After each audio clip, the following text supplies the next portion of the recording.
a little bit here, and we're going to go ahead and get started. Want to welcome everybody tonight. Appreciate it. You coming tonight. So let's go ahead and stand, and Mr. Stepp is going to do the prayer, and then we're going to do the Pledge of Allegiance to the flag.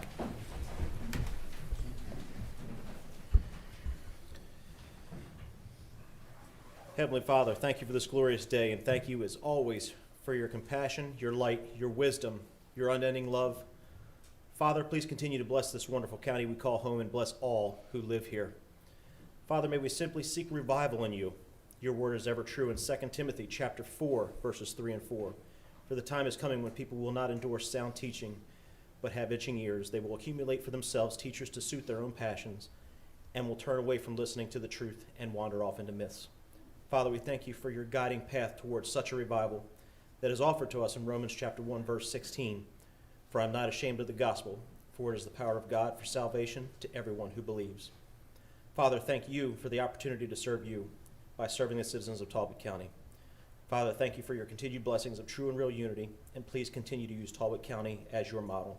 We humbly thank you and ask all of this in your Son Jesus' most precious and holy name. Amen. Amen. I pledge allegiance to the flag of the United States of America and to the republic for which it stands, one nation, under God, indivisible, with liberty and justice for all. Okay, thank you, Mr. Stepp. Appreciate that. Good job. All right, let's start off this evening with the agenda. We've got January 24th before us. Are there any additions, deletions, or corrections to the agenda tonight? Council? Okay. Hearing none, the chair moves that the agenda be accepted as unanimous consent. Okay, next is the minutes. June 10th before us. Is there any additions, deletions, or corrections to the minutes? Okay. Hearing none, council. Okay. The chair moves that the minutes be accepted as unanimous consent. Next on the agenda is the disbursements of January 17th and January 24th. They are before us. Are there any additions, deletions, or corrections to the disbursements? Okay, council. Hearing none, the chair moves that the disbursements be accepted as unanimous consent. Okay, the first thing on the agenda tonight is introduction. I think we have a new election board director. Would you like to come on up?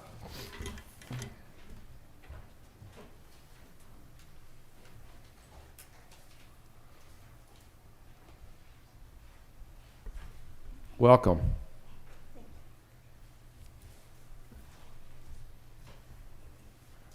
I'd like to introduce Tammy Stafford. She's our new election director.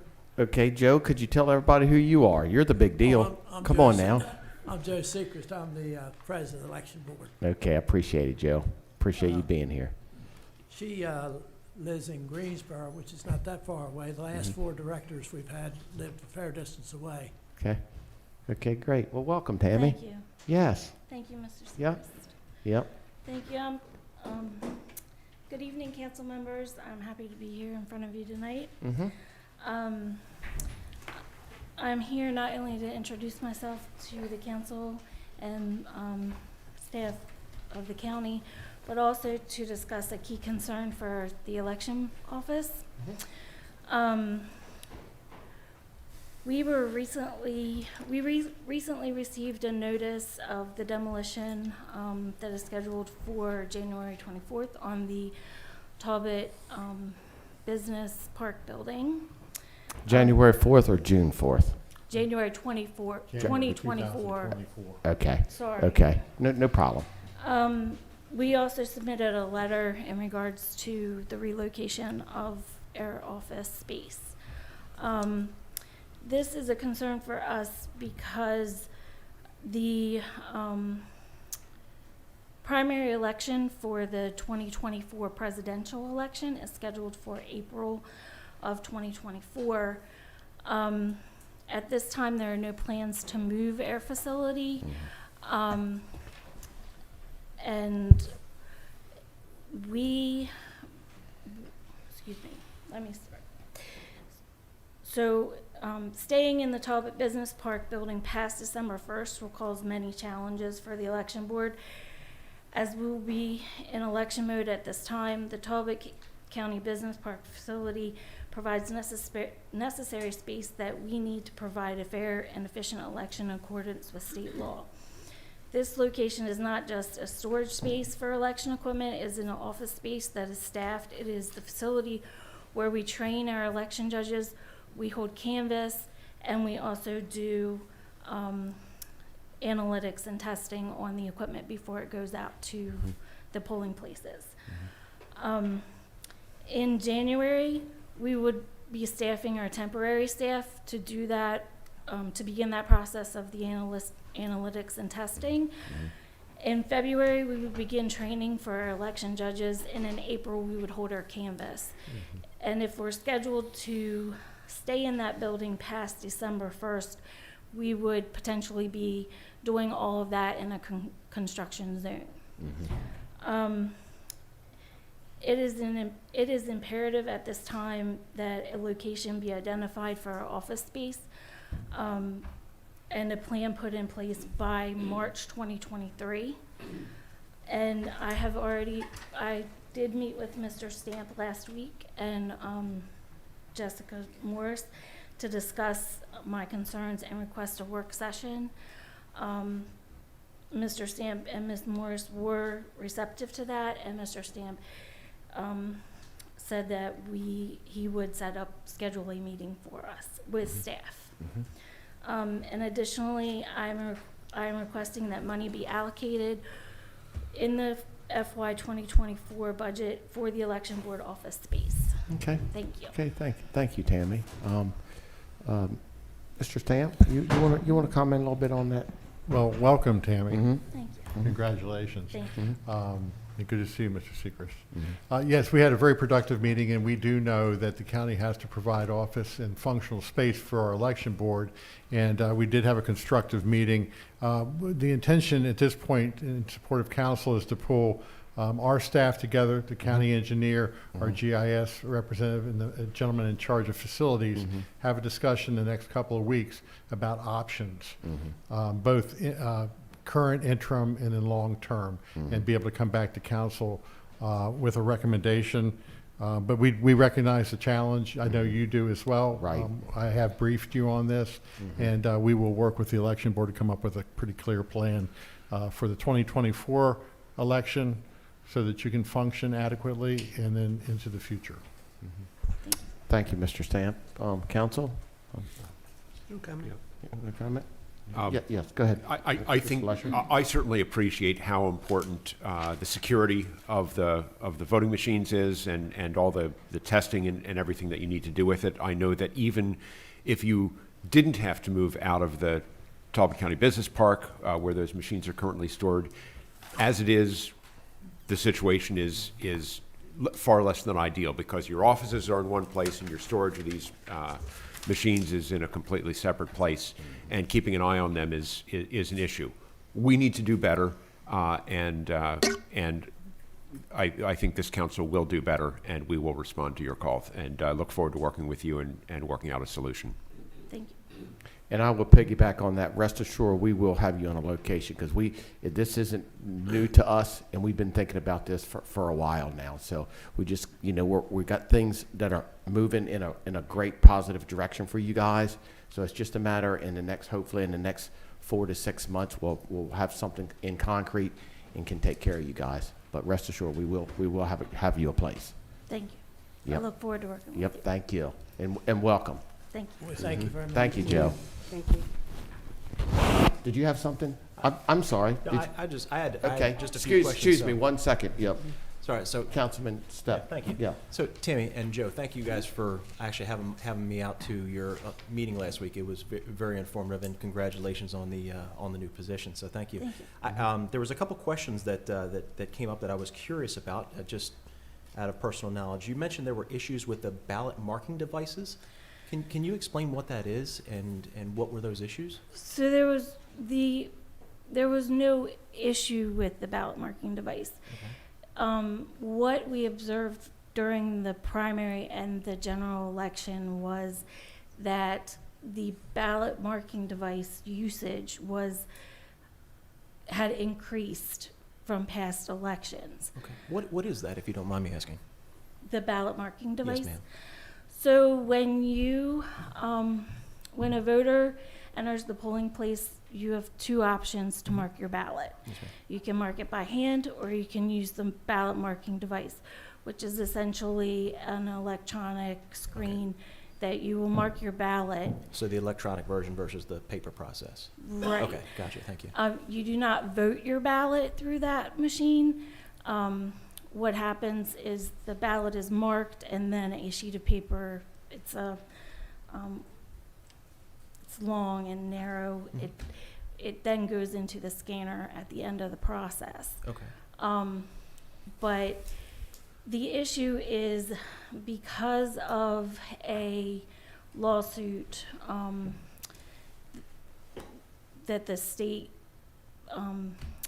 went through, we're required to use certain language that does not give weight to one option or the other. Okay. It's the voter's choice as to which option they choose. We just observed in this election that that option was being used more than in the past. The And the electronic was being used more than the paper, you're saying? Yes, the Okay. ballot marking device. We are only allocated so many machines, Okay. so that in a sense caused some lines in the polling place. This is an issue that the state is aware of. They are working on revisiting the issue. So there Was will it- be. Was it an issue of you said not having enough, or was it they weren't functioning properly, or? It wasn't that they weren't functioning properly. Okay. There was No, there just weren't enough. there just wasn't Just weren't enough. Okay. And because we don't weight one method over the other, and it is the voter's choice, it just created the lines that some may have experienced during the election process. Yeah, that kind of led to my second question, which you mentioned there was post-election maintenance coming up in the meeting, and I was just wondering if that was as a result of those issues you were mentioning, so that. No, we do post-election maintenance on all of the equipment once there's a hold on the equipment after the election. Okay. And then we have requirements that are given to us by the state to perform on the equipment Okay. after the election. Okay. And then the last thing that I heard you say in the meeting too, there was a manual audit coming up of the 2022 election. I understand that's just standard practice. That's coming up on, you mentioned February 8th at 10 a.m. February 8th at 10 a.m. Okay. Is that a public That process? is open to the public. Okay. Wonderful. Thank you.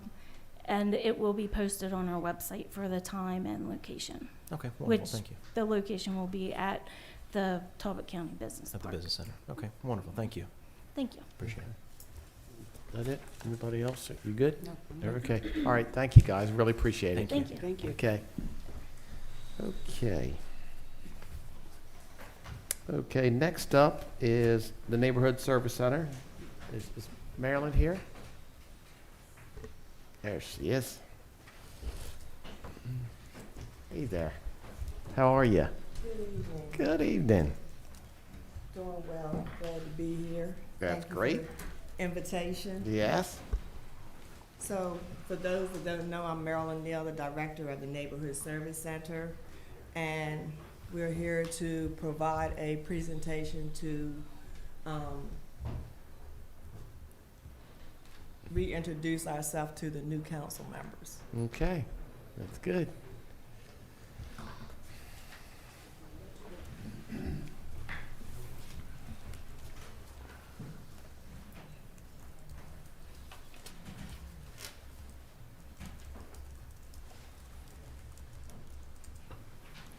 Ms. Neal, you have a soft voice. If you can just make sure we can all hear you. Is that better? Thank you. Okay. Yeah, that's good. That's good. Okay. Don't let the slides scare you. I'm gonna skim through them. Okay. Okay, so I wanted to take time to say that we have been, since 1969, providing stabilizing services to those less fortunate in Talbot County. I think we were designated the Community Action Agency for Talbot County by the late Mr. Herbie Andrew. Since then, the county has continued to be an influential part of our success. At this time, we have several programs that are to eliminate poverty. The barriers are arrearage assistance. We provide complimentary baskets to the community for holidays. 3 years ago, we implemented a mobile food pantry. Serves all the small towns in Talbot County. We also provided COVID relief through grant funding such as CARES 1, ERAP 1 and 2. We provide food through our food pantry, heating assistance through emergency services, as well as Maryland Energy Assistance Program. We work with eviction prevention through first month's rent, security deposit. We have worked with some of our veterans and, of course, the low-income community to provide or partner to provide home repairs as well as auto repairs, heating assistance. We just started a 2-gen program 2 years ago that works with the whole family.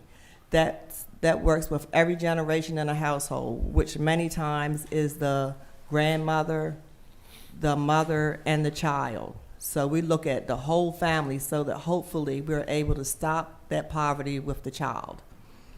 We have a Responsible Fathers program that is working with fathers that are exiting incarceration. This year, we're also going to be partnering with Easton High School to work with teen fathers. That's a new addition to that program. And we have our youth program and after-school program. We work with temporary hotel placements, rapid rehousing. What rapid rehousing is where we take homeless individuals. Sometimes they may be in shelter or in a hotel, but we move them into permanent housing. We monitor them for up to 6 months, and it can be longer because, as we know, sometimes things just don't go as planned. But we move them from homelessness to self-sufficiency. And we have a rep payee program, which we pay the bills of some of our clients that have mental incapacities. Excuse me. Next, please. I think if you just Oh, scroll, okay. If you scroll, you should get to the next. Oh, okay. slide. I didn't know you left it for me, Jessica. There you go. Okay. And so next, I would like to introduce our elected officials. We have the honor for our board. Our board is a tripartite board, so it's 1/3 elected officials, 1/3 from the private sector, and 1/3 from low income. And so our elected officials are the Honorable Ron Engel, the Honorable Megan Cook, the Honorable Keisha Haith, who just joined us, Sheriff Joe Gamble, and Senator Johnny Moutz. Our community representatives are Shanika Brooks, Lucy Hughes, Crystal Miller, Darnell Thomas, who is in the audience with me in support, and we have one vacancy in that sector. Private sector, we have as our chairman Frank DeVillio. We have Marvin Frazier, Lonnie Green, and Kate Lamont. We have one vacancy in that sector as well. So in FY22, the Neighborhood Service Center served 2,599 unduplicated individuals, which equaled 1,358 households served. Out of those, 47.29% had Medicaid insurance, and I'm gonna have to look at mine for this one.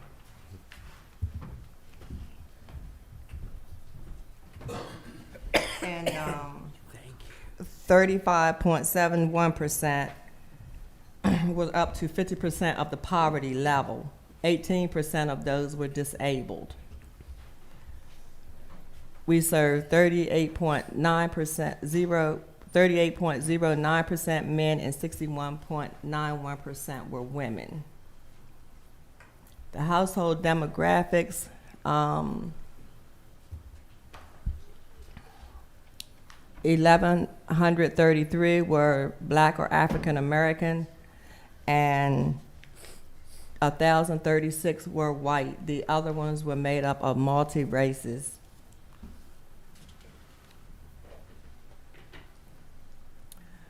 Of those served, I'll give you the large numbers, which we had 147 were full-time employed, and 181 were retired. 2.89% of those individuals were veterans.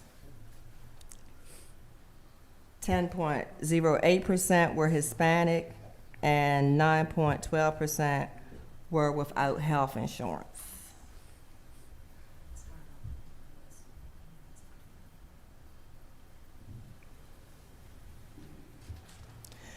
So our customers are always working unless they're coming to us homeless. It's a requirement of our grants that they be employed. That changed a little bit during COVID because there was a lot of flexibility in the grants that we received. So as you can see, 234 had income from employment, employment and non-cash benefits were 132. The 625 came to us non-cash benefits, which meant that they weren't working, receiving any financial assistance. And then the households that we served, the largest percent are single individuals, followed by a parent and a single child, and then 2 adults and no children.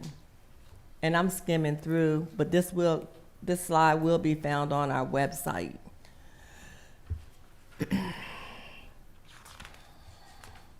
So I'm going to go down to housing by household.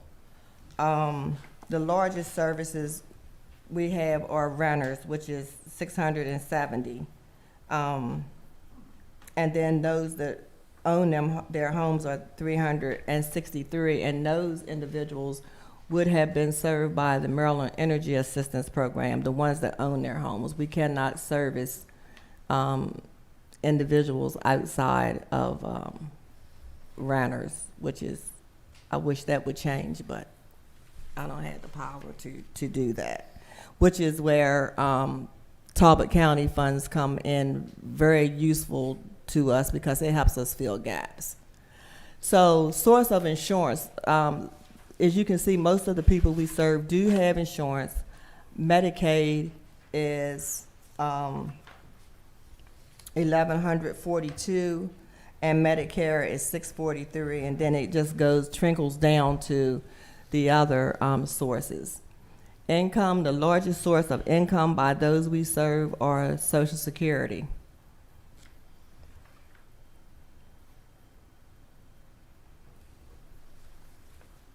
And then customers served by educational levels. So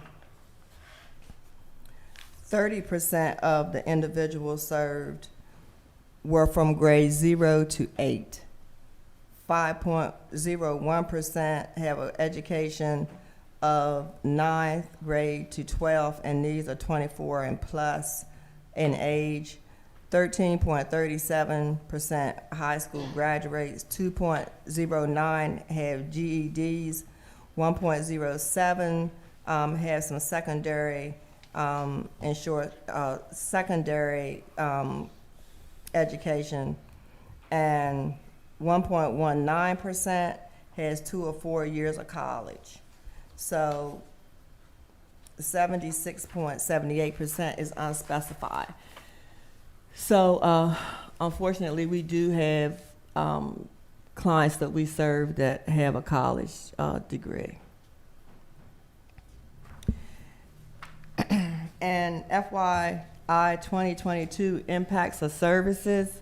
The most services, we did 1358 case management, eviction prevention counseling 400, mobile food pantry 426, home and auto repairs 994, and heating assistance 994, landlord tenant mediation 625, utility payments 982, and those are the largest numbers that of the services that we provided. And then there's a breakdown of all the towns in Talbot County that we serve, but in the town of Easton was 71.9% of the clients that we served.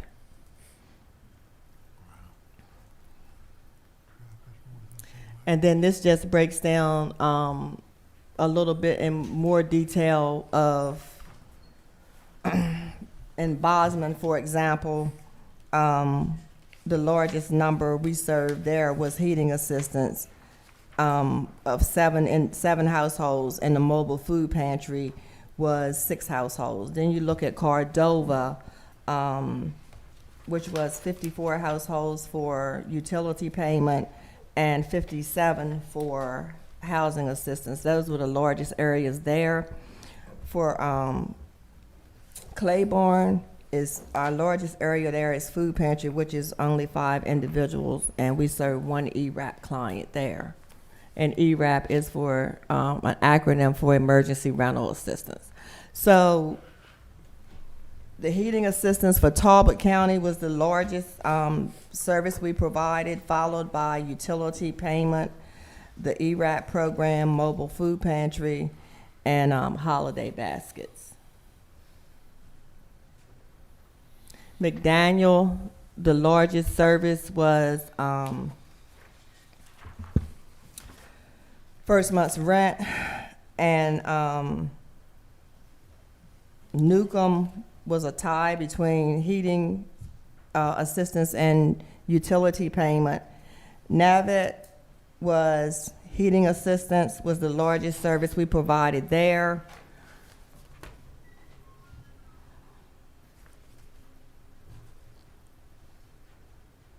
Oxford, the largest service we provided was heating assistance. Queen Anne's utility payments and ERAP were both at 6 households. Royal Oak, the largest was heating assistance and utility payment. Sherwood was our CARES program and utility payment. St. Michael's was heating assistance. Mobile food pantry were the largest services, and Tillman, the largest services were heating assistance and utility payment. The town of Trapp, the largest was heating assistance and ERAP program. Whitman, heating assistance and utility were the largest served. Wye Mills was ERAP. Emergency rental assistance was the largest service provided in that jurisdiction. So as you can see, we are all throughout Talbot County with our services. Last year, our services totaled $4,373,676. Unfortunately, we wish that number was so much lower, but it's gonna take a village to make that happen. So that money was spent to help combat poverty, to help kids excel academically, COVID-19 relief, hunger solutions, energy and heating assistance, and to build a strong and healthy community. We had 1,215 volunteer hours, with 40 volunteers. Anyone looking for somewhere to volunteer, please come and see me. And I won't go through all of our 2022 partners, but as you can see, we have a long list of partners, and we can't do what we do without any of them. So, does anyone have any questions for me? Well, thank you, Ms. Neal. You do such a great job. Council? Yeah. No, but I look forward to working with you now that I'm a part of the board. So great board meeting on yesterday, my first meeting. So I look forward Thank to you. helping you We look where forward- needed. We look forward to having you. Ms. Bucky? Just want to express thanks to the Neighborhood Service Center for all you do in keeping Talbot County safe and secure. Thank you. Ms. Neal, you gave us a lot of very granular data, but it did emphasize the point certainly that that while you are located physically in Easton and serve a lot of residents of Easton, you're serving people all over the county and an indispensable resource with aid that simply can't be found with other sources. So, like the utility assistance, there may be no other option for a lot of these folks. And that is true. Yeah. I always say where programs stop, community support and the support of the council picks up. Because if you are 1 cent over what the federal government says you can spend, you can't help that person. And if you're 1 cent over, you still need help. Thank you so much. Thank you. Yep. Ms. Neal, there's one thing I want you to do next time is bring Mr. Darnell up here. Absolutely. You bring him up here next time, okay? All right. Okay. Hey, Darnell, thanks for coming, buddy. Okay, yeah. Okay, we're going to move forward here. The next is a presentation of the Bellevue Museum project. If you'd like to come up.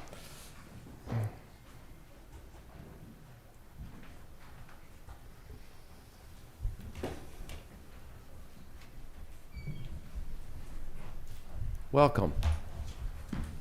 Good evening. Evening. Mr. Callahan. Yes, thank sir. you for allowing us and the other council to speak with you regarding our exciting project. Yes, that we sir. have going on in Bellevue. Yeah, yeah. Um, Could we start off by introducing you guys? yes. Yep. My name is Dennis DeShields, Mhm. and this is Mr. Philip Logan, who Mm-hmm. is from Preservation Green. He's our architect and also is with the Water's Edge Museum as well. Okay, that's great. That's great. Well, welcome. This project, just speaking about this picture, for me, it's very inspirational. We see where the community is getting together and helping each other to work. The fourth person on the left is my great-great-grandfather, and the boat that they are working on was named after his wife, Miss Naomi, as well. Our purpose is to honor and to inform. And very recently, the Bellevue community was threatened with erasure of its heritage in terms of with development that was insensitive to the needs of the community as well. Why it's important for us to honor the community of Bellevue, it was a self-sustaining African-American maritime community. They were also the early environmental stewards in terms of for farming and also for fishing as well.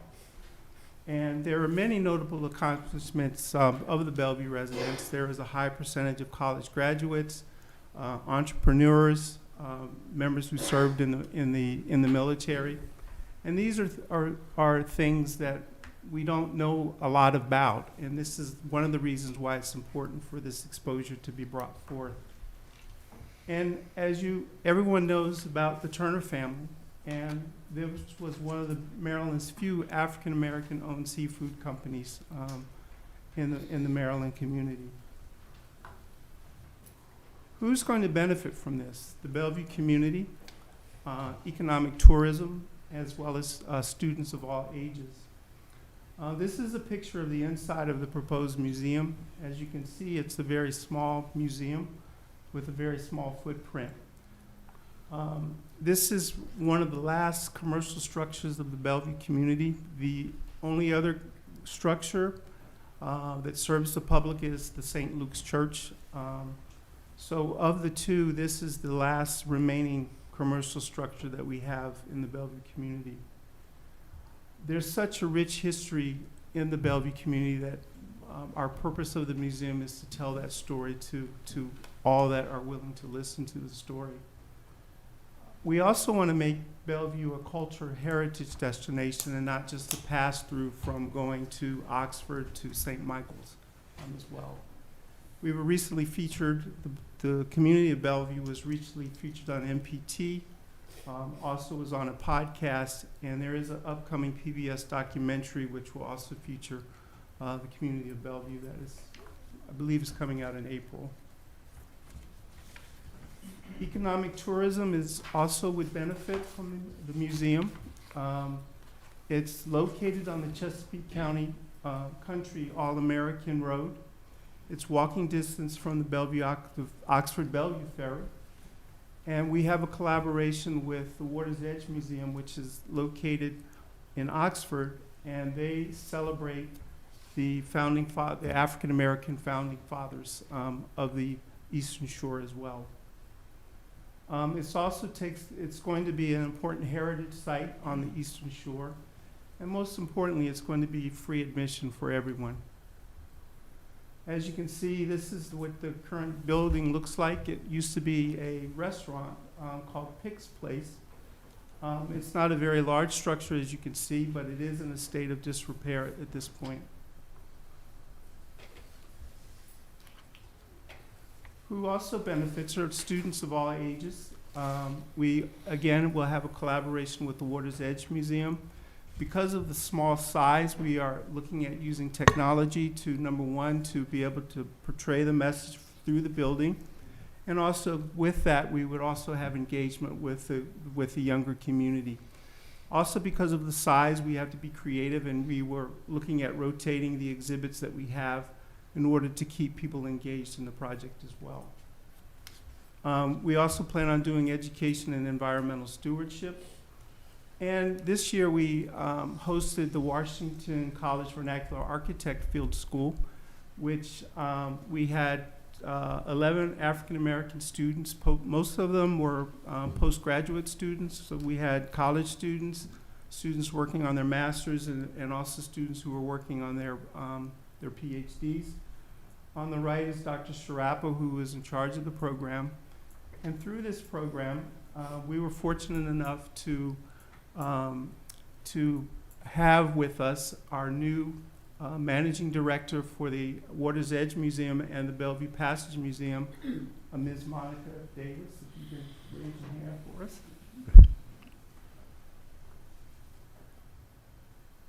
And right here is a satellite picture of Bellevue, and the circles represent houses that were listed on the Maryland Inventory of Historic Places.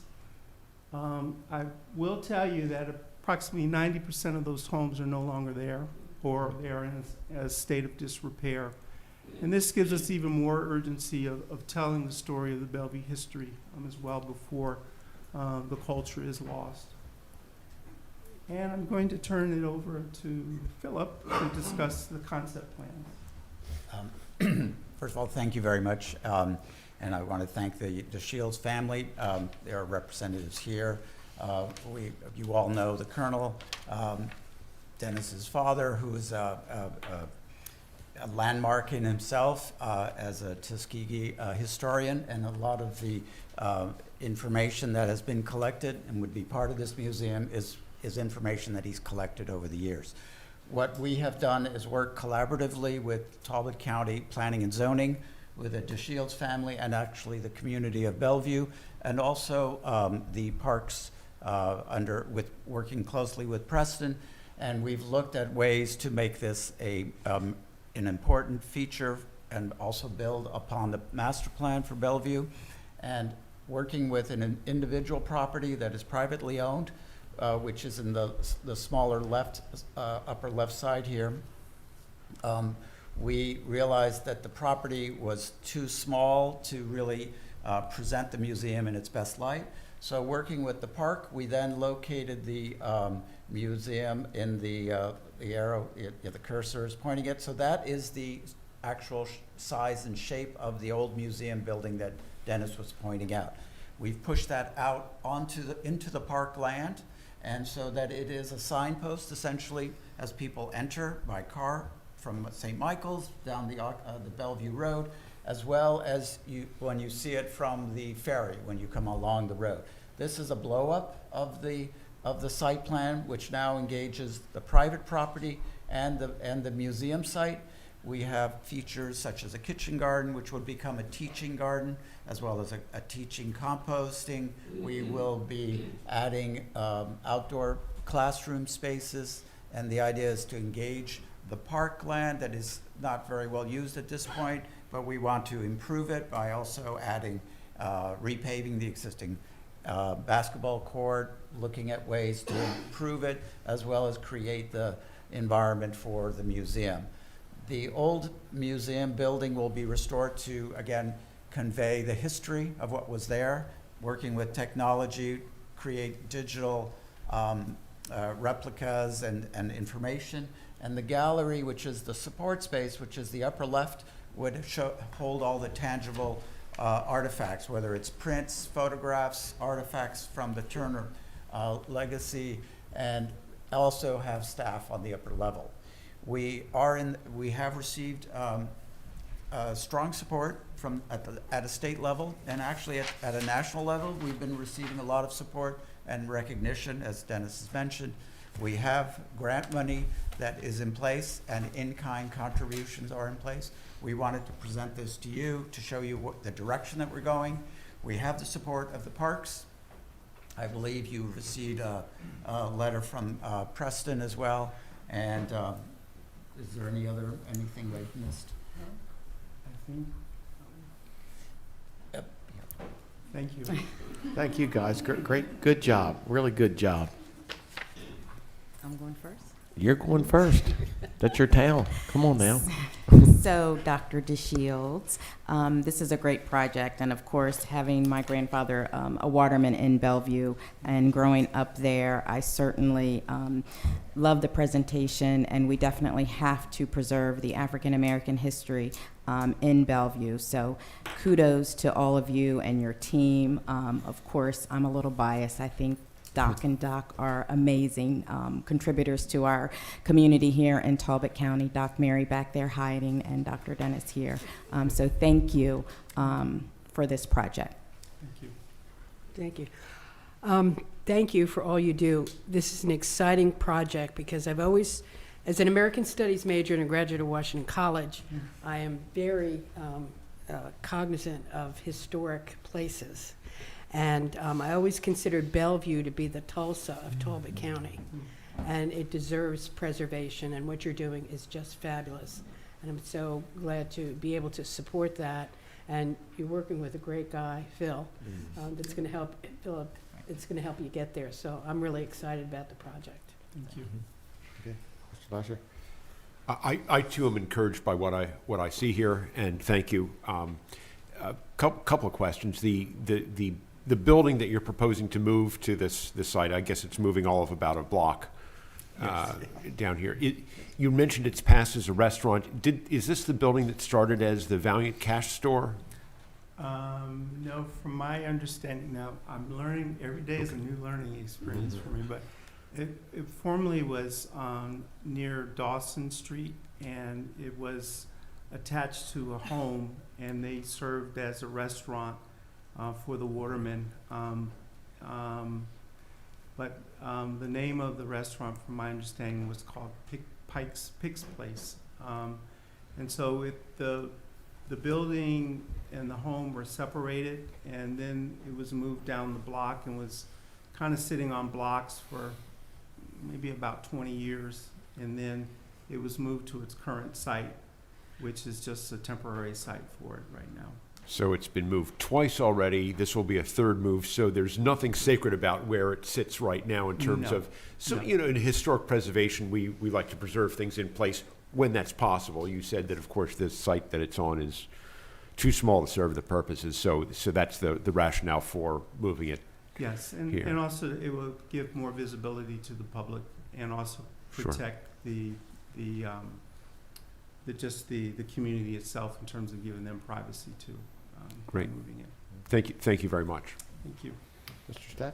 Yeah, and I'll echo the thanks, and in working with Preston as the liaison to the Parks and Rec Board, I kind of got a little heads up of what you guys were planning, and it was great to hear. It's really neat to see it all now on in a drawing and on color, especially as it relates to where it's going to be located in the park and everything. So it looks absolutely wonderful. Great cause, great way to preserve our history, and looking forward to seeing what comes of it. Thank you very much. Thank you. Okay, well, thanks a lot, guys. And like my colleague said, we're really excited about your project and anything we can do. And it seems like you guys are working really well for Preston, so it's glad to be behind you guys and to help you. Thank you. Thank you, guys. Thank you. Yeah, you're welcome.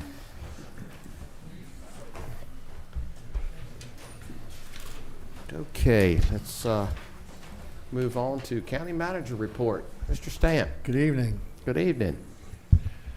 Mr. Council President and members of the council. Under your county manager report this weekend, we'll start off with board and committee appointments. The first is a mental health work group. We're requesting council approval to appoint Chuck Callahan as the council's liaison to the mental health work group. I'll move to approve.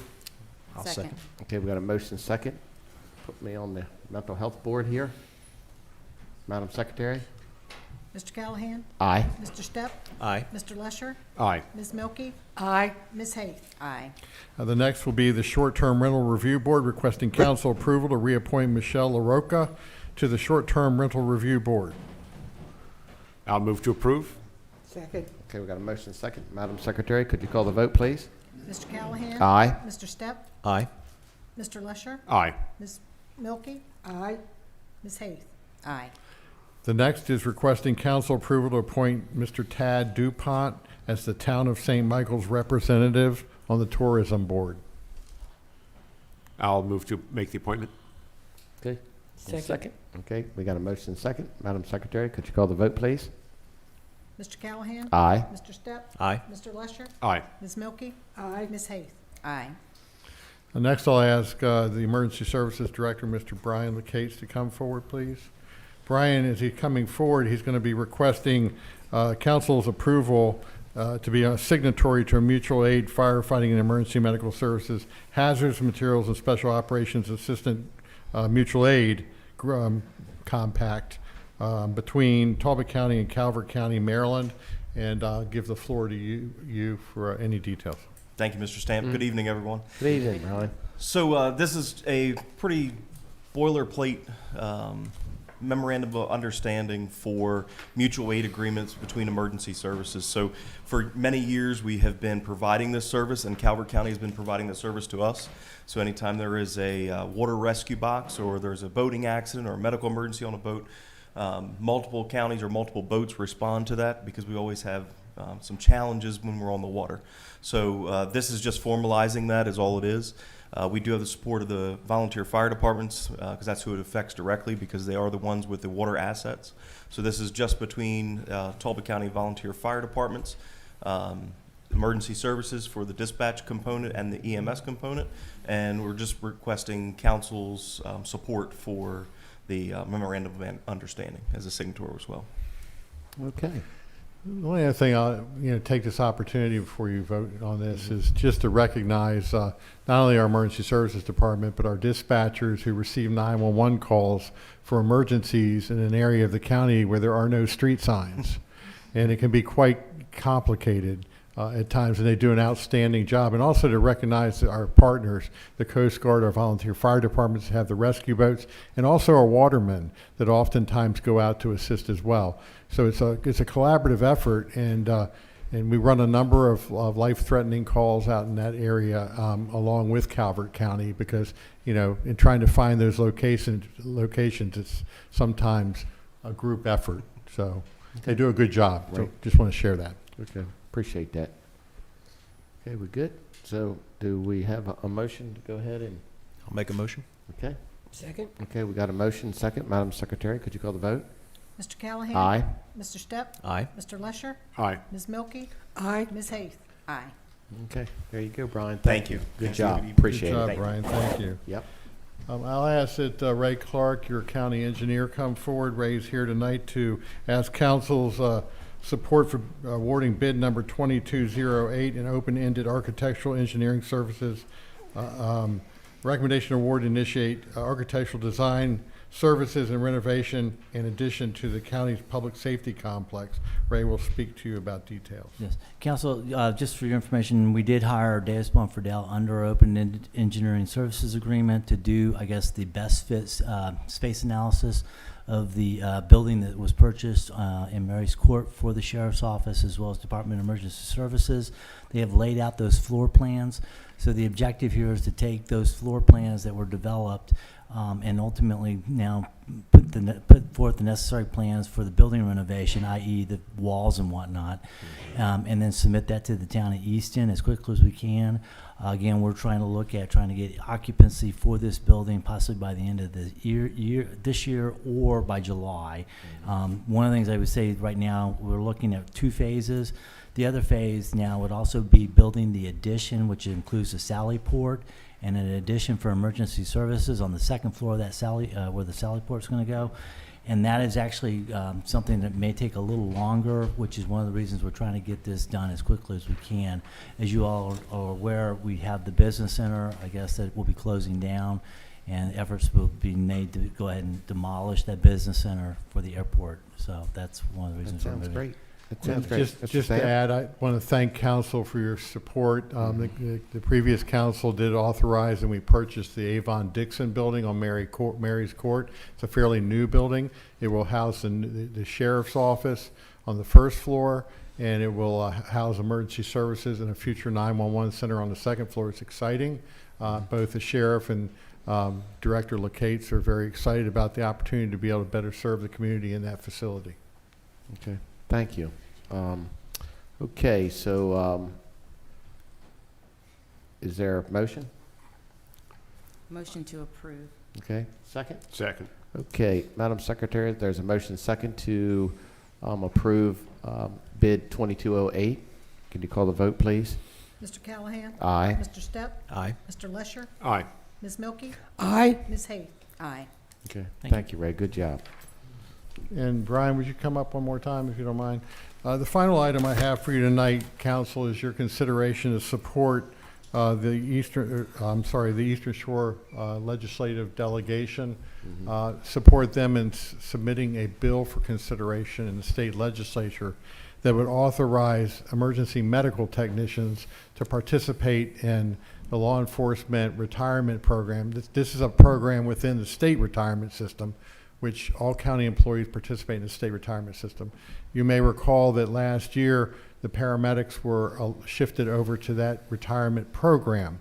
However, the emergency medical technicians were not able to participate in that program because of the details or eligibility regulations. So the bill would actually open it up to EMTs. I asked Brian to come up because specifically half of his EMS division are EMTs and the other half are paramedics. So Brian, I don't know if you want to say anything with regard to support for this, but floor is yours. Thank you. Yes, so this was a game changer for us last year to be able to get into the LEOPS, or Law Enforcement Officers Pension System, with at least half of our EMS staff. Our desire is to get all of the staff in eventually. So it changes from a 30-year retirement to a 25-year retirement. At the end of 25 years in the EMS industry, your body's worn out from picking people up on a daily basis. Increased call volume, so they're picking up more and more folks all the time. We're trying to leverage some newer pieces of equipment that assist us with lifting, but we still ultimately have to lift those folks up. We have a lot of back injuries and things of that nature. So for us to be able to change our retirement to an earlier retirement and get those folks out of there before they truly become permanently injured, which we have had to retire some folks on permanent disability because they've gotten hurt on the job. So this is really a key thing for us and something that we really want to pursue. pursue. So that's only from the one side of the employees. The managerial side of this is it's a lot easier to attract folks. We have a better retirement and retain them. So when we talk about recruitment and retention, this is a key piece to it. When we saw our LEOPS go into effect last year for our paramedics, we were all of a sudden able to attract paramedics that we weren't able to attract before. So we really want to get this for our EMTs and ultimately for our dispatch folks, but that may be down the road. So, And just a point of clarification, the bill would authorize the county, if you so decide, this would be enabling legislation. So it would enable the county to participate, but then that decision would be made by you and as part of the FY24 budget process, at which time we could bring you all the fiscal aspect of the request. Okay. All right. Well, that's you know, you said it best, the retention and recruitment. I mean, this is huge. Yes, agreed. And we've been needing this for years, that's for sure. So, you know, is there a motion? So moved. Second. Okay. Any comments?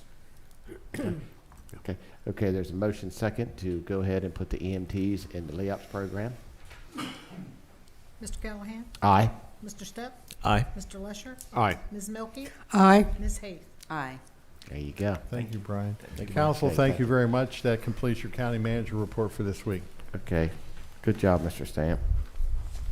Okay, next on the list here is public comment, and we have 3 or 4 people that want to come on up. So, Mr. Lesher, you want to go ahead and call the first name up? We'll start from the sign-up list with James Smullen. Okay. Mr. Stepp, you want to go ahead and do timing for us? Sure. Okay. Not yet.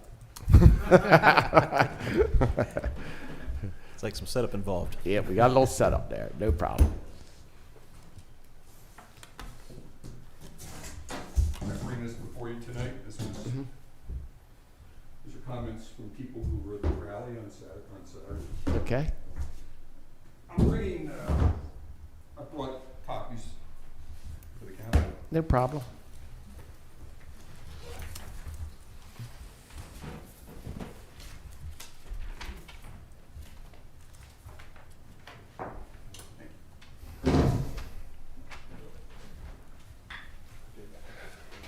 Thank you. Thank you for giving me your time tonight. Hey, no problem. My name is James Smullen. Timing. Are you, before we start, are you representing yourself, or are you representing?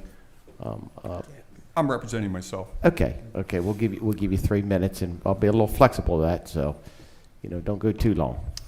2 weeks ago tonight, this room was full to overflowing with supporters of Reset Lakeside. On behalf of all, one person orderly read a single, serious 3-minute statement requesting introduction and adoption of specific legislation. Instead, we received a response that you had a very nice meeting with the town of Trapp. Maybe you will hear and respond to the voices tonight. On Saturday, over 100 people rallied on this courthouse lawn in support of Reset Lakeside and inscribed a few messages on this board.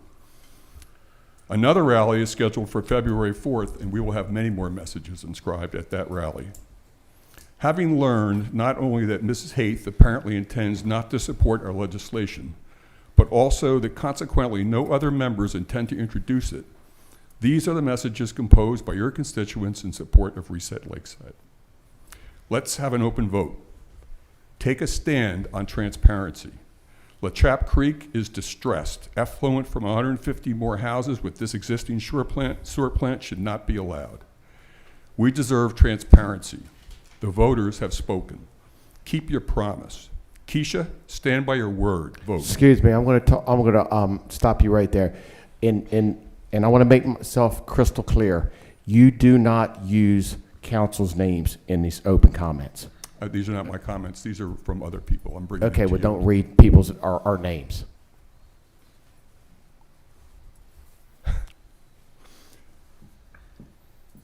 Show some integrity.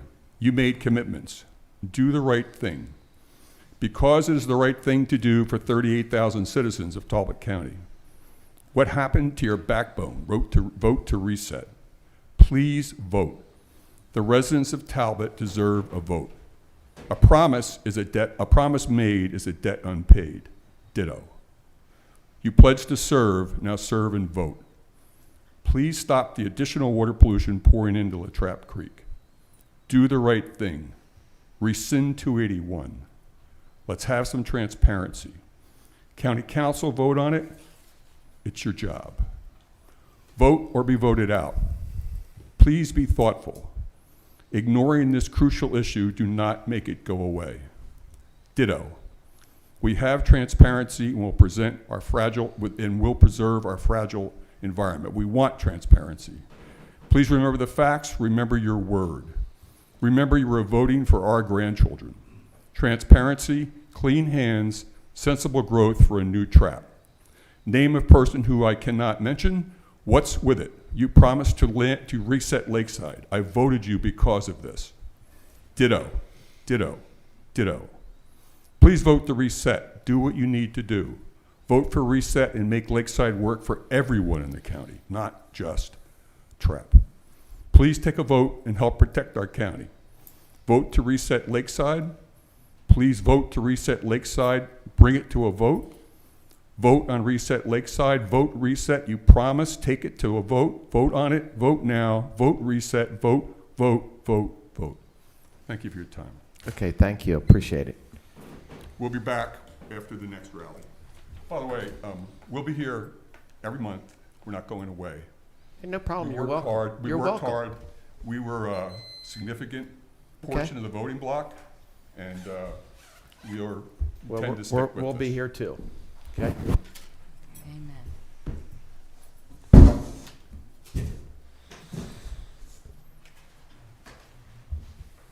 Okay, Mr. Lesher, next one. Next is William Turner.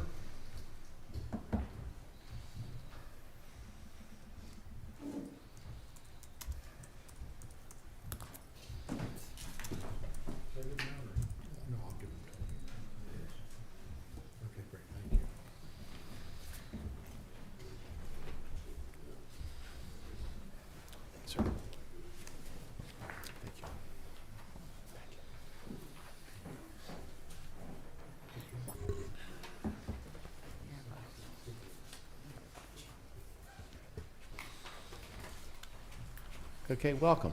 Hi. How you doing? So My name- are you representing yourself? No, I'm representing myself. Yes, sir. Okay, we got My right name around is to- William Fitzhugh Turner. Okay. I live at 402 Bay City Road, Stevensville, Maryland. Mhm. But I'm not a come hither or chicken necker. I was born in Easton in 1952. My family had been here a while before me. And I grew up in Easton, on the farm and Trap, in Oxford, in Bloomfield, in Oaklands, back in Easton. I've been here most of my life, and I've worked here. I'm an appraiser and that sort of thing.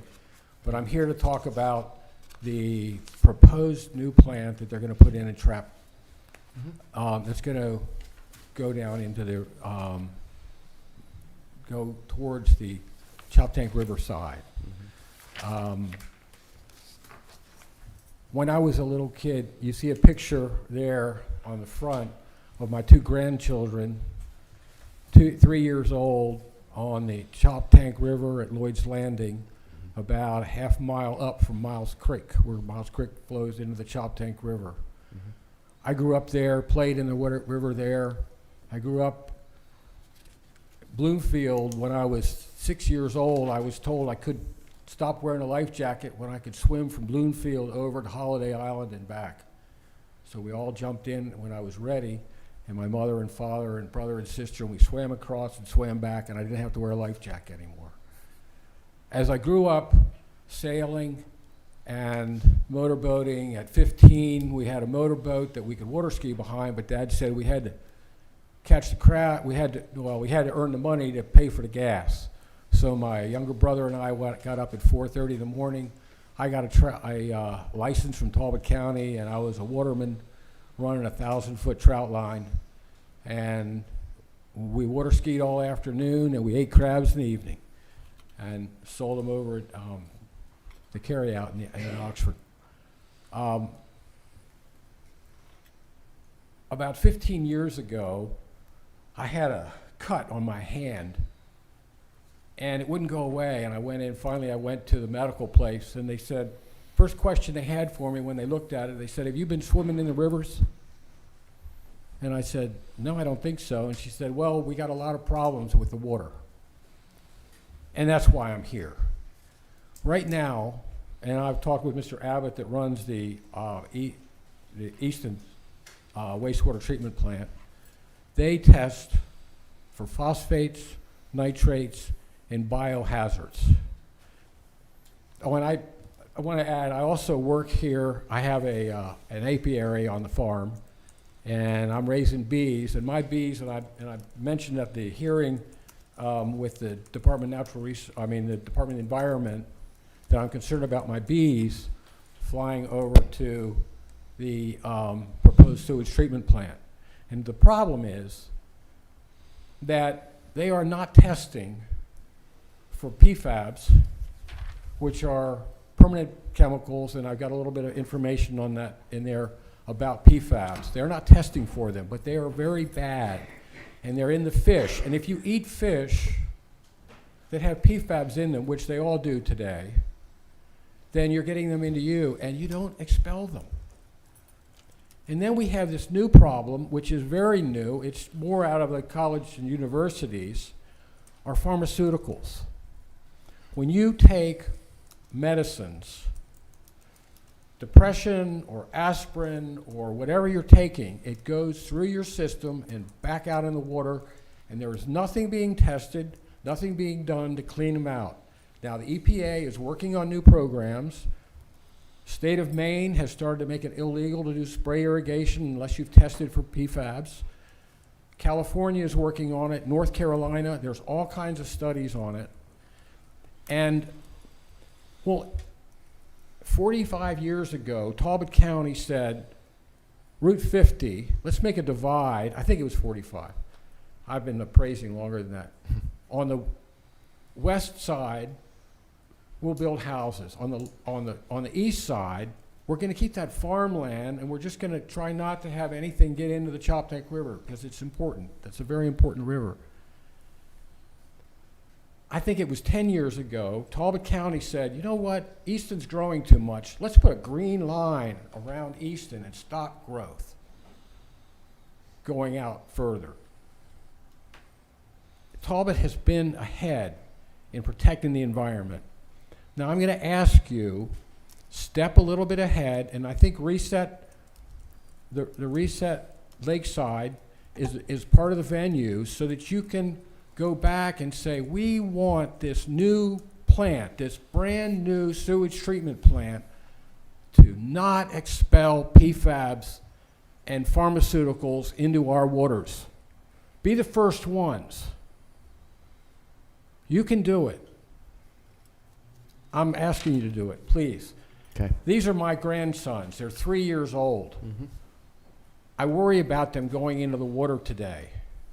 And what about my great-grandsons? Or what about their grandsons? Mm-hmm. You are making history in protecting our waters.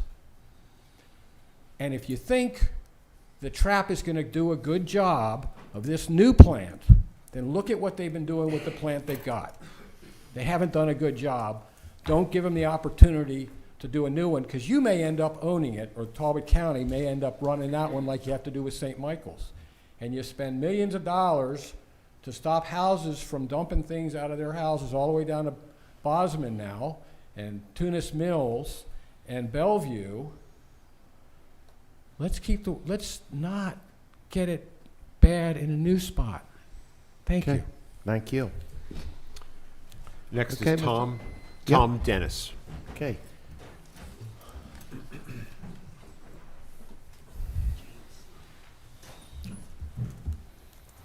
Good evening.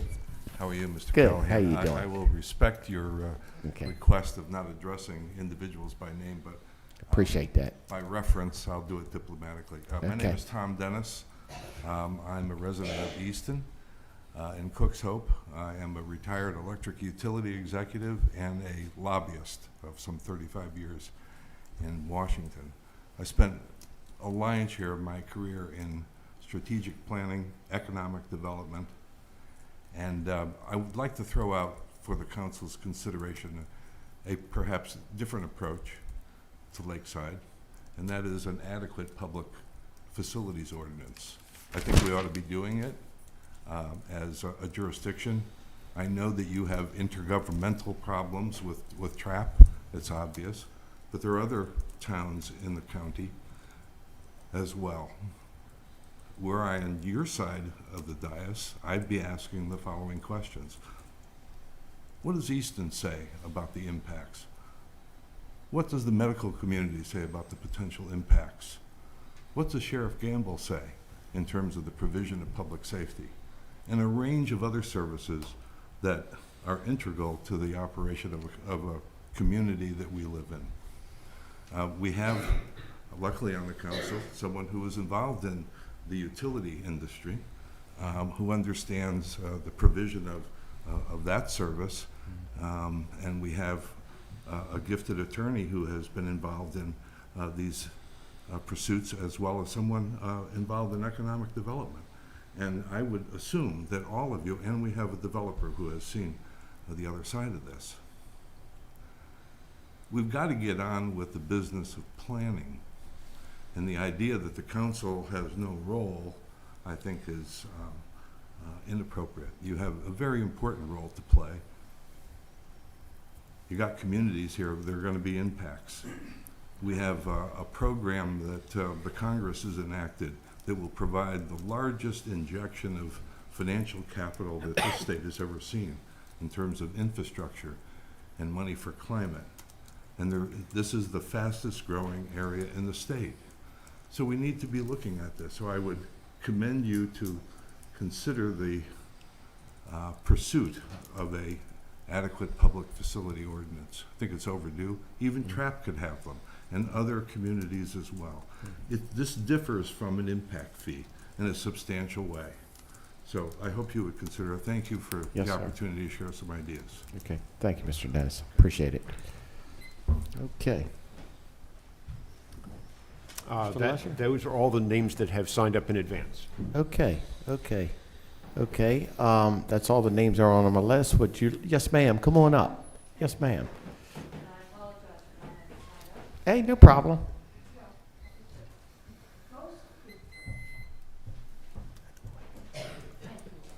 Yep.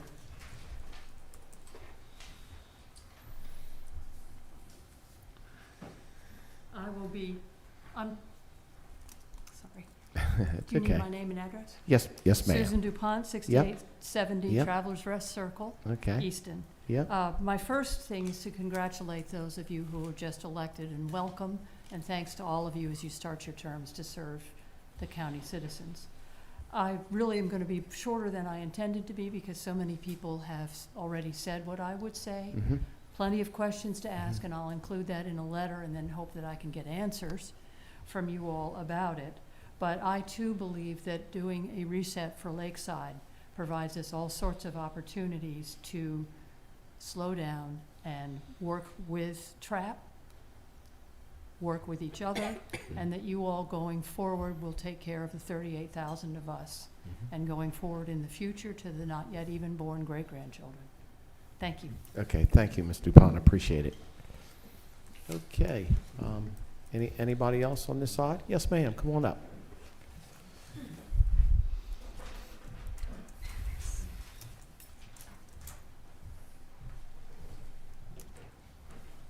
Good evening. I, too, apologize for not signing up. That's okay. And we'll try to be brief. Yeah, no problem. My name is Monica Oddie, and I live in St. Michael's. And I just wanted to do a quick follow-up on a comment that a previous speaker made, talking about the spray irrigation wastewater treatment plant that we learned a lot about at the work session, which I thought was very helpful. But I think we all learned a lot about spray irrigation plants in a not so great way last year because, as the council knows, The preserve at Y Mills, the development up in Y Mills, has a spray irrigation plant. It's been in operation for over 15 years. And during that 15 years, was never able to stay in compliance with pollutant discharge limitations. So last year, the county had to take it over. Now, the HOA had been running it, and from what I understand, they did their best. They spent a lot of money, but they just weren't able to get it into compliance. And I mean, now that the county is taking this over, I mean, this is a good thing going forward, that we expect now that the plant will be upgraded so it can comply. But unfortunately, we've got over 15 years of excess pollutants having been discharged in that area and gone into the groundwater and into tributaries going out into the bay. And this is nitrogen, it's fecal coliform and other pollutants. So here we are with a spray irrigation plant in Trap. So we don't want to have the same problem down the road. And construction's underway. I don't think it has to stop, but it seems like this is a good opportunity for the county to take a hard look and make sure this issue doesn't come before us in 10 or 15 years again, where you have another plant of this type and other problems with pollutants. Because even if you can fix it 10, 15 years from now, you still have the potential that there's been harmful discharges. So thank you very much for your time. Appreciate the opportunity. Okay, thanks a lot. I appreciate it too. Okay, on this side, anybody else like to come on up? Okay, how about this side? Anybody like to come on up? Yes, sir, come on up.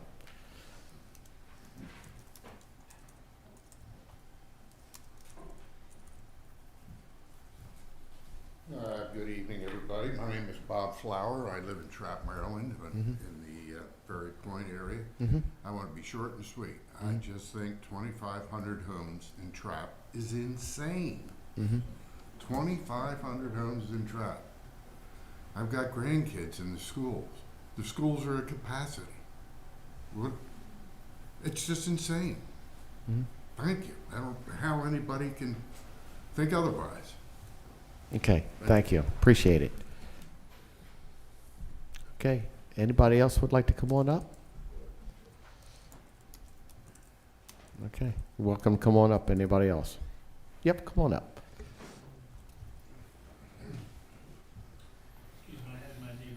Hey, no problem. No problem.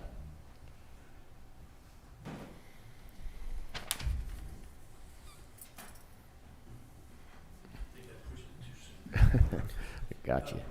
My name is, yeah.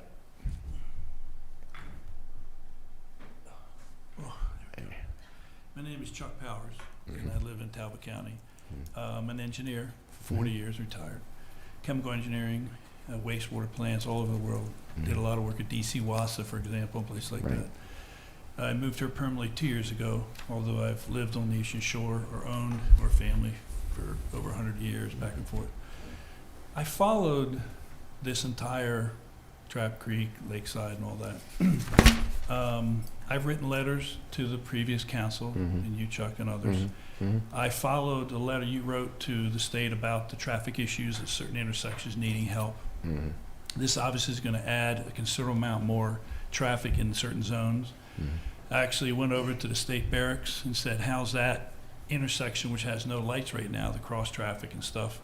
Well, there's a few homes, so it's not heavy yet. He said, we've had a couple close calls already. And then I did a study on my own, a report that the company had out in Wisconsin, I believe. I forget the name, and I sent it on an email to you all. And I studied the gentleman's report about how safe this whole process is. And I'm a hydrologist and hydraulic engineer myself and everything. And there were some fallacies in that report, such as different things about the absorption rates, that going for the spray. You have the pond, when the ground freezes, where's it going to go? It's got to sit in a pond.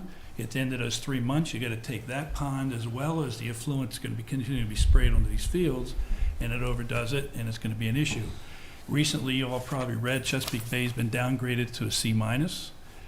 they've started to identify, and I think it's going to go on social media, who are the, bad guys, that are making that an issue. Well, obviously Aberdeen, Baltimore, but guess what? Talbot County could be added to that list.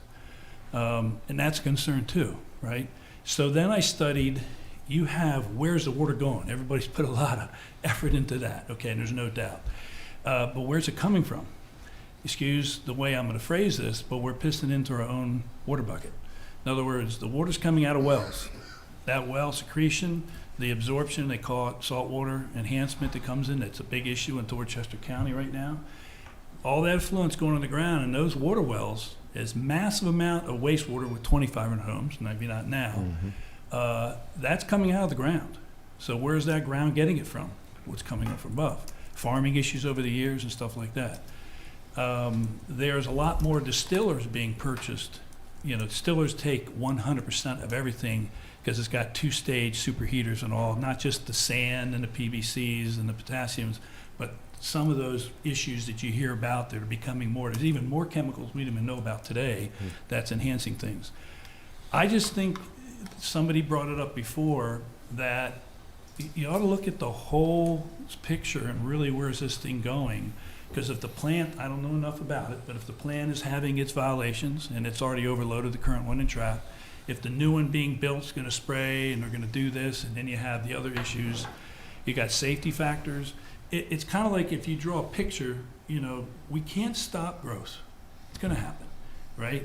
Population growth, but there's a planning way to do it. And if you even sat back and studied some of the cities that had and counties that had very similar things to us, from California to the Carolinas, whatever, some of those have got record-breaking ways they've solved it. So maybe instead of 2,500, maybe it's 1,500, maybe it's 500, maybe it's this, maybe a different type of plant with different type of treatments.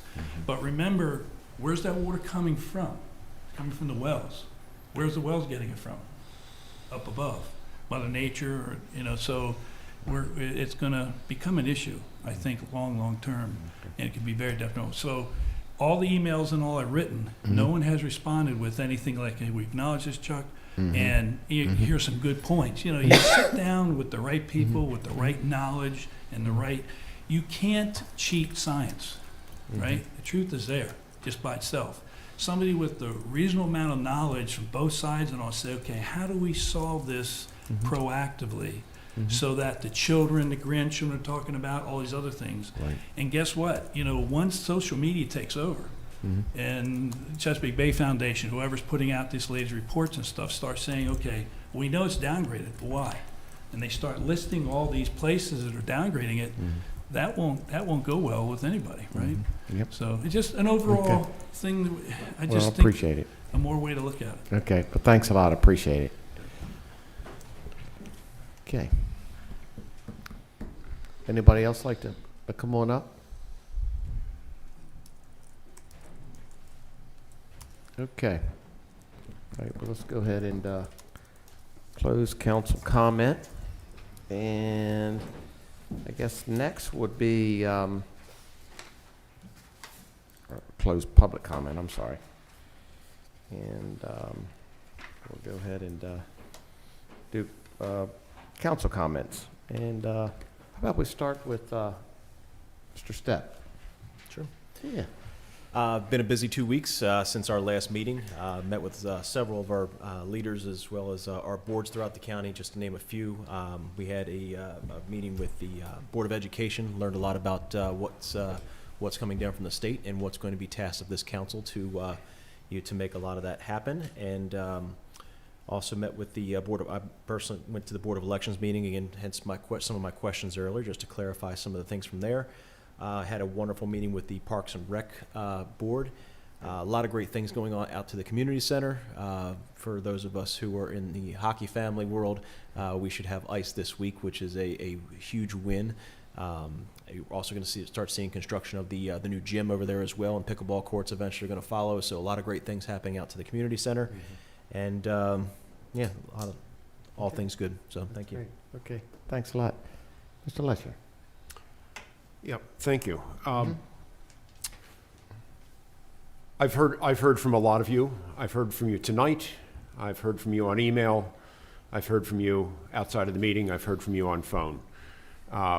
You're part of the considerable public attention that's been focused on the Lakeside project and on the past council's action to grant water and sewer access to the property, a move subsequently approved by the Maryland Department of the Environment. In particular, I and other council members have been asked to introduce a specific administrative resolution recognizing the Talbot County Planning Commission's authority to determine consistency of amendments to the Comprehensive Water and Sewer Plan, the procedure by which this was accomplished, and asking Maryland Department of the Environment, as a consequence, to suspend its permit issued November 1st, 2022, just this past November, for the project's wastewater discharge. I've spent considerable time with the Office of Law, with members of Talbot Integrity Project, and with other outside interested parties. I've also contacted Maryland Department of the Environment to assess the impact or effect of such an administrative resolution. In short, it is now my understanding that there would be no impact. Allow me to explain. First, because Maryland Department of Environment has now issued its final permit for the project, as a consequence, the wastewater infrastructure is now partially constructed, and it seems quite clear that the project has vested interests and that the permit cannot be rescinded by Maryland Department of the Environment. Furthermore, it has become clear to me that any claim that the Planning Commission's October 2021 reversal of its May 2020 finding of consistency with the comprehensive plan could not have been effective because of its timing.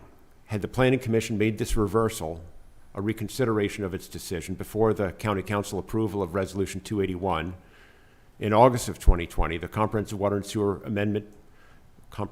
Sewer Plan amendment would have died there and then.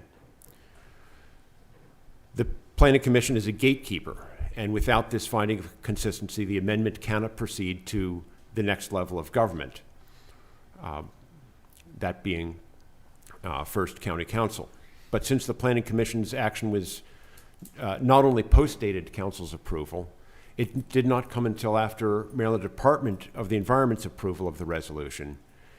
It therefore could not have had any effect. Asking the Council to take action to reverse itself or simply to recognize the Planning Commission's action could not have had an effect after Resolution 281 had proceeded past the next level of government, to the state, to Maryland Department of the Environment.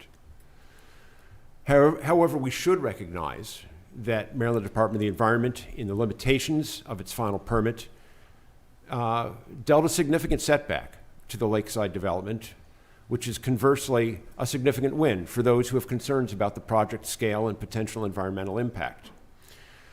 I have stated to supporters that I have not proceeded with an introduction of the requested resolution because I did not have majority support, and that is true.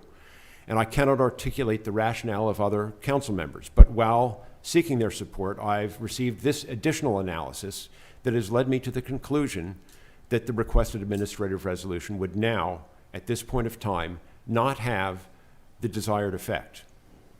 My record on environmental protection and on growth management policies is crystal clear.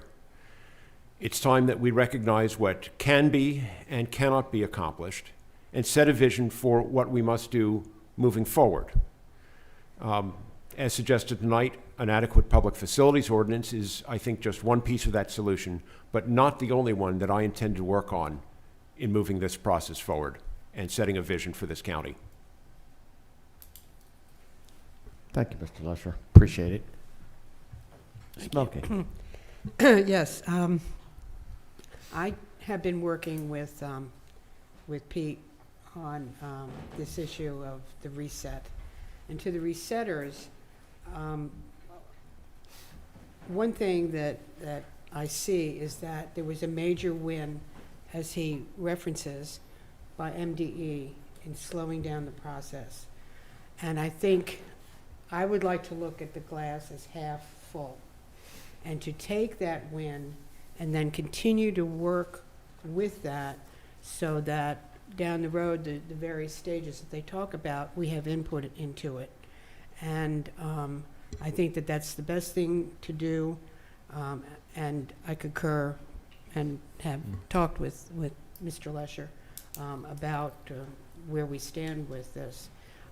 So we're still committed, I'm still committed to keeping an eye on this development and having the county, to the extent of its ability, to continue to have input and the control that it can have over the future development. And I intend to work on that, whether that may involve, and it's still in the process. I have mentioned that I was working on an alternative resolution that might codify what I've just said. So that's still in process. So I just want to make it clear that we haven't given up on the issues that are presented there. And we're still exploring them, and want to do what we can to preserve our environment and to preserve the integrity of Talbot County as a wonderful place to live. Thank you. Thank you, Ms. Milkey. Mrs. Haight. So first and foremost, I want to thank Preston and staff and the partners that held the MLK Classic basketball tournament. I believe that was last week. I also want to thank Cassandra and staff and the partners for the Business Resource Fair that was held on Saturday. That was a great event, bringing the community together to share resources for entrepreneurs. And lastly, I want to address the comments by Mr. Smullen. So first and foremost, I just want to correct, as I have many emails that have come to me regarding Reset Lakeside, no promises was made by myself to any organization or any individual when I was running for office.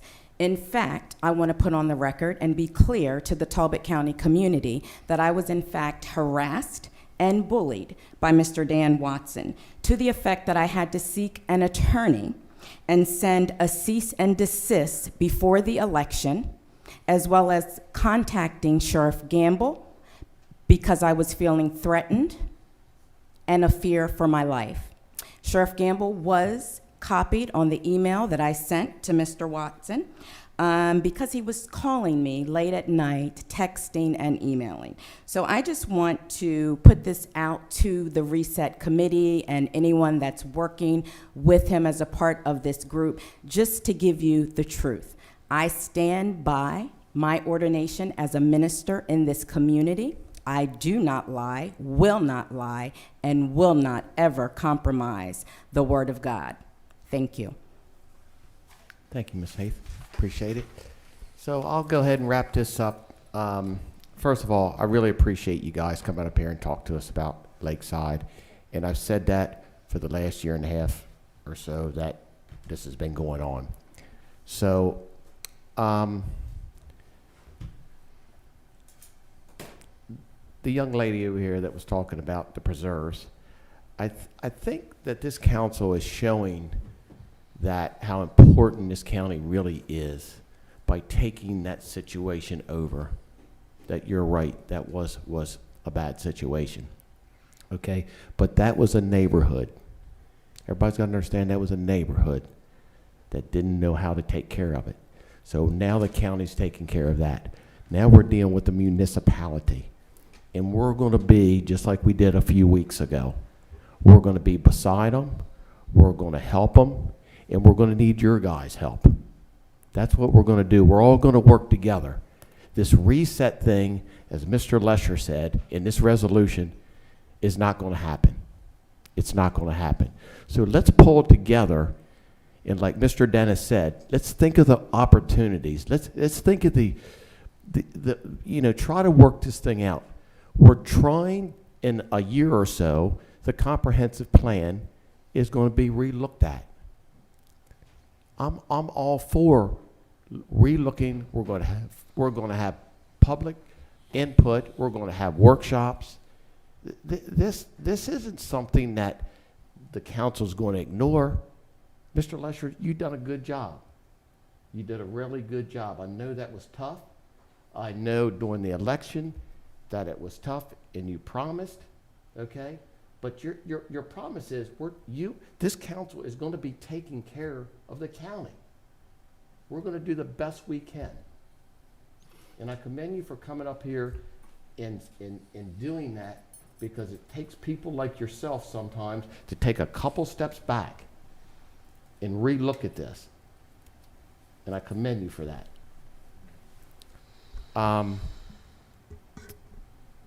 So you best believe that the gentleman that comes up here and says he's not going away, we don't want you to go away. We want to work with you. But we got to do it respectfully. And we don't need these really bad emails on how bad we are, okay? Because we all were elected, and we're doing a job here. And we want to do the job for you guys. We want to work for you guys. So I'm reversing it. You got to work with us, and we've got to work with you. But helping and being disrespectful and doing these demonstrations and stuff, that's not helping your cause at all. It really isn't. We all know it. The whole Talbot County knows it. So that being said, I want to commend council, and I think we all need to move on. And not only that we have to deal with that. I've got phenomenal staff here that has to deal with that. I've got a lawyer up here that spends many, many, many hours on this, okay? So we need to move on the better side of this. So let's work together on this. Anybody wants to call me, I owe you a call, Mr. Dennis, and I appreciate that. I haven't talked to you yet, and I will get with you, and I appreciate you calling me. So, but being that said, let's move on. Mr. Lesher, you want to go ahead and tell us what's going on in the next meeting? The County Council's next legislative meeting will be held on Tuesday, February 14th, beginning at 6 o'clock p.m. The council will be convening an open session at 4:30 p.m. and then adjourning into closed session to discuss real estate, legal, and personnel matters as listed on the statement for closing that meeting. The County Council will be meeting on Tuesday, January 31st at 3:30 p.m. in a work session with the Public Works Advisory Board to review the 2023 report of the review and update the county's comprehensive water and sewer plan. The meeting is open to the public and will be held here in the Bradley Meeting Room. At 5 o'clock p.m., the council will be meeting with the Department of Social Services Board of Directors for an orientation. That meeting will be held at the Department of Social Services building located at 301 Bay Street, Easton. On Friday, February 3rd, the County Council will be touring the county's repurposing facility located at 128 St. Michael's Road in Easton. On Tuesday, February 7th, the County Council will be touring the Talbot County Free Library, St. Michael's branch at 4 o'clock p.m., followed by a meeting with elected officials from Easton, Oxford, Queen Anne, St. Michael's, and Trepp at 5 o'clock p.m. The meeting will be held at the St. Michael's Library and is also open to the public. We're going to be busy. Therefore, is there a motion to adjourn this meeting and reconvene as noted? So moved. Second. Okay, we got a motion second. Madam Secretary, could you call the vote, please? Mr. Callahan? Aye. Mr. Stepp? Aye. Mr. Lesher? Aye. Ms. Milky? Aye. Ms. Hayes? Aye. Okay, thanks a lot for coming. Appreciate it.